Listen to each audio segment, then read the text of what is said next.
Hey everyone, this is Sportsman Pariente, and after some wild runs on Championship Sunday and a championship game that literally came down to the wire and had some interesting decisions made, I guess you can say, by the referees, we are now down to the final two. For the AFC, the Kansas City Chiefs will make their third straight Super Bowl appearance, trying to go for the three-peat, something that has never been done in the modern history of the Super Bowl era. And then representing the NFC, we have the Philadelphia Eagles. And if this feels like deja vu, it does, because these two teams, as we know, met in Super Bowl 57 2 years ago, a game won by the Kansas City Chiefs 38-35. And of course, the field in that game was a complete water slide because no one could stay on their feet. So hopefully the field in New Orleans is better than that. So, as we all know, the Eagles are led by obviously Jalen Hurts, Devontae Smith, A.J. Brown, Dallas Goedert. On defense, you have Jalen Carter, you've got Darius Slay, you've got all the weapons that the Eagles can use on defense to really challenge receivers and go after the football like they did against the Commanders, forcing them into 4 turnovers that really blew that game open. But the person that really, in my view, runs the Philadelphia Eagles is Saquon Barkley. In 19 games this year, including the playoffs, Saquon Barkley has run for over 100 yards in 14 out of 19 games. It is absolutely incredible what he's done, what the Philadelphia offensive line has done with Lane Johnson, Mekhi Becton, all those guys up front. Even with the retirement of Jason Kelce, they are still maybe the best offensive line in the NFL. Barkley had over 200 yards against the Rams a few weeks ago in the divisional round, over 100 against the Commanders, including, I believe, 3 touchdowns. He is the person, if he can get over 100 yards again in this game and really put the pressure on the Chiefs defensively, to really put maybe 9 in the box or really limit Saquon, that's going to open everything up for Jalen Hurts, Goddard, A.J. Brown, Devontae Smith, all those guys in the passing game. And for everyone who criticized Jalen Hurts, he's not throwing the ball down the field as much, he's not the same as he was a few years ago. Watch the NFC Championship game, see some of the throws he made in that game to A.J. Brown, to Devontae Smith, to Dallas Goedert. That was maybe his best passing game and running game in a long time. I mean, Philadelphia has so many weapons on offense that can really wreak havoc on the defense. And the Chiefs, even though their defense, I think, is one of the best in the NFL, we've seen some cracks. I mean, Joe Mixon had a very good running game against them in the Texans' loss in the divisional round. James Cook only, for whatever reason, had only 13 carries against the Chiefs in the championship game. But, I mean, he had 13 carries for 85 yards. Almost 5 yards a carry. Now, if Saquon Barkley can average 5 yards a carry against the Chiefs defense, I think the Eagles will do very well on offense and keep Mahomes and company off the field. Now, fast forward now to the Chiefs. What do they have going for them in this game? Well, they have Patrick Mahomes. They have the best quarterback maybe in football when it comes to high-pressure situations. I mean, he is, minus the fumble against the Bills in the championship game, Chiefs have had only 1 turnover since week 8. Prior to that, the Chiefs were having a lot of problems with Mahomes, with interceptions, just not getting things going on offense. Pacheco really hasn't done much, but you have Kareem Hunt, who's really taken a lot of pressure off Mahomes. They can use Hunt in the passing game as well. Pacheco, they used a little bit in the passing game also at the end of the Bills game. Samaj P. Ryan had the game-winning catch that really basically ended the game against Buffalo, that key third down conversion at the end. You have Xavier Worthy, who's really starting to emerge now, with Rashee Rice obviously getting hurt early in the year with the knee injury that's kept him out for the whole season. Worthy is making plays. Kelce, he didn't do much against the Bills, but he had that great game against the Texans a few weeks ago, and Kelce is incredible in the passing game as well to really help out the Chiefs' O-line, which for a long time was a real weakness. If anyone remembers how the Mahomes was getting just sacked all over the place and their left tackle was committing holding penalties every 5 minutes. They've really cut back on that since they moved, I believe it was Joe Thuney, to that position. That's really kind of solidified the O-line, allowing Mahomes to, not have as much pressure and, get more reads done, get the ball down the field. As we saw, Mahomes can make incredible plays, whether he's falling down, whether he's running the ball, as we saw against the Bills as well. I mean, the Chiefs are just a well-oiled machine led by Andy Reid. They don't beat themselves. They don't really do anything silly or foolish to hurt them, cost them games. You have to really play almost flawlessly to take it to them. And the Philadelphia can certainly do that. We saw that 2 years ago against the Chiefs. The Eagles were really able to move the ball up and down the field. And at one point, I think they were up 24-14 in that game. It looked like the Chiefs were going to get run out of the gym, because that was the game where I think Mahomes still he was dealing with a knee injury, if I'm correct. But the Chiefs found a way with punt returns. Mahomes, I think, threw for 3 touchdowns in that game, no turnovers. Chiefs found a way in that game, and Andy Reid's crew, he always finds little wrinkles that can really generate something on offense to really get his guys going. And for Philadelphia, led by Nick Sirianni, about 2-3 months ago, the people of Philadelphia, I think, wanted Nick Sirianni pushed out of town. But he might be arrogant, he might be controversial, he might be a real representative of the city of Philadelphia and some of their fans, but can't argue with the results. I mean, this is the second time in 3 years the Eagles are in a Super Bowl that he's led them to. They made the playoffs last year, they made the playoffs the year before that. All 4 years he's been there, the Eagles have been a playoff team.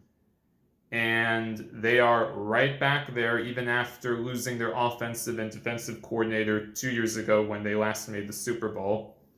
They're back here again, led by Kellen Moore, their offensive coordinator, Vic Fangio, who's taken over the defense. And really, since I would say week 5 or week 6, the Eagles have had maybe one of the best defenses in the NFL. They can generate pressure. They can really make life difficult for wide receivers. And they will swarm the ball, whether you're running, whether you're passing. There's usually 3 or 4 Eagles just waiting in the wings to see if something is going to happen. They show up. They fight hard, and they play to win the game, as a famous coach once said. Now, just to break down some of the stats, I believe for Patrick Mahomes, this is Super Bowl number, if you can believe it, 5 for him. And if we look at his stats, okay, so last year Mahomes threw for 333, 2 touchdowns, the 1 interception in the overtime win against the 49ers in Super Bowl 58. And if you remember that game, the Chiefs really weren't playing that well in the first half. They had, the turnovers, just nothing was going right. But they found a way as the game went on to really put their foot down. Mahomes got going. They were able to generate some stuff on the ground. The Chiefs have this unique ability, and if we look at their record in one-score games, I think this stat, it came up in the Bills game. This is an incredible stat. The Kansas City Chiefs, in one-score games, The Chiefs have won 17 consecutive games decided by one score. So that's games decided by 9 points or less. It's an extraordinary stat. I mean, this is a team that when the game is close, they don't make mistakes, they hang around, they find ways to win. And for the Eagles, really, they haven't played too many close games. They had the divisional game against the Rams that they nearly gave away. But, I mean, the game against the Commanders, the championship game, they won by like 30. And I think the Eagles had like 7 rushing touchdowns, which is a playoff record. And they put up 55 points, which I believe is a championship game record as well. So if you're the Eagles, you want this game. The Eagles want to play with the lead because with the running game they have with Jalen Hurts and, of course, Saquon Barkley, if you can run the ball with the lead and wear down the Chiefs' defense, slow down Chris Jones and the pass rush that they have, this game could really get away from the Chiefs because they've had some issues against the run against the Bills and against the Texans. But if this game is close, if you're the Chiefs, what you want to do with Mahomes, Kelsey, etc., you want to maybe find ways to get the Eagles to either panic, which sometimes the Eagles have done this year. They sometimes, I don't know how to explain it, but they sometimes get away from what they do best. Like, if we want to reference the Rams game a few weeks ago, which they nearly gave away, after Barkley got the touchdown with 4 minutes to go, they're up 2 scores, okay, game's over. Rams just went right down the field, touchdown. Next drive, Eagles run the ball twice, and then they have Hurts like either throw an incompletion or take a sack, which didn't really make sense. The Eagles sometimes make really odd choices in close games that nearly cost them. It's something that happened, if you remember, earlier this year when they were playing the Falcons, where Sirianni had Hurts throw a pass in the red zone to Saquon Barkley, which he dropped, and I think the Falcons went down the field, got a touchdown, game was over, and the Falcons stole that game. So the Eagles have to just remember what they do best. Run the ball, no turnovers. If they can limit the turnovers, and if Jalen Hurts can make the throws like he did against the Commanders, it's going to be very difficult, I think, for the Chiefs to pull this one out, because the Eagles have never had a running back like Saquon Barkley in recent years. They had, when they made the Super Bowl 2 years ago, I believe it was Miles Sanders who was their main running back, who was okay, but he's not Saquon Barkley. No one is. I mean, Saquon is over 2,000 yards this year. If Saquon can go for over 100, if they can get 30 to 50 yards from Jalen Hurts, get something out of Gainwell either in the running game or passing game, it's going to be very tough for the Chiefs to, limit this game. I think if this becomes a shootout, I think I like the Eagles' chances because they can control the clock a little bit more and wear down the Chiefs defensively. The Chiefs, because of, I think, the issues Pacheco's had since he came back, he hasn't really looked the same since returning from injury. Kareem Hunt has been fine. He can, get some stuff on the ground, but I don't think, unless the Chiefs will give Hunt the ball 20, 25 times, which I doubt, I don't think the Chiefs can grind down the Eagles' defense quite like the Eagles' offense can do to the Chiefs on the defensive front. So it's going to be, I think, a very close game. I know most fans don't really care for this matchup. I kind of don't either, for reasons I think I made clear earlier in this video and in my last video, which, if you can, please continue to subscribe to my channel.